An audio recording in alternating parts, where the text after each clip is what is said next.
Comme chaque matin, Camille dépose son fils à l'école. Mais aujourd'hui, le petit garçon de 7 ans ne franchira peut-être pas le portail. Ça fait 6 mois. 6 mois qu'on alerte à tous les niveaux et qu'il ne se passe rien. Donc là aujourd'hui vous en êtes au point de ne pas mettre votre fils à l'école si jamais... Si jamais les conditions sont toujours les mêmes, il n'ira pas à l'école. Dans sa classe de CE1, c'est le comportement violent d'une enfant en situation de handicap qui inquiète. Elle nous fait mal, elle nous tire les cheveux, elle jette les cahiers, elle jette les trousses. Et après on ne sait plus où on en est. On n'arrive même pas à retrouver nos affaires.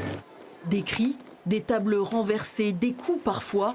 Depuis 6 mois, les parents d'élèves alertent sur cette situation.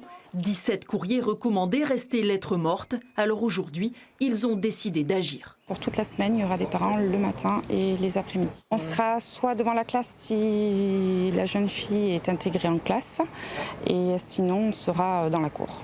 Un tour de garde pour pallier les insuffisances du dispositif actuel, du jamais vu pour ce représentant d'un syndicat enseignant.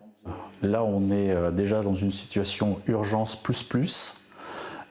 qu'on n'aurait jamais dû atteindre de toute façon. On a des collègues qui sont en souffrance, et puis la souffrance au travail, ça existe, et puis là, c'en est un exemple. Ce matin, le directeur académique était bien présent à l'école, mais sans solution concrète pour répondre au désarroi des parents. Le rôle de l'école, c'est d'accueillir de toute façon tous les enfants, donc, et favoriser au maximum l'inclusion scolaire. Nous avons dans le département à peu près 1100 élèves qui sont dans le champ du handicap et nous en incluons plus de la moitié dans les écoles ordinaires. Des situations loin d'être toutes problématiques. À l'école, les parents, eux, n'en démordent pas. Faute de mieux, ils veilleront désormais sur la classe.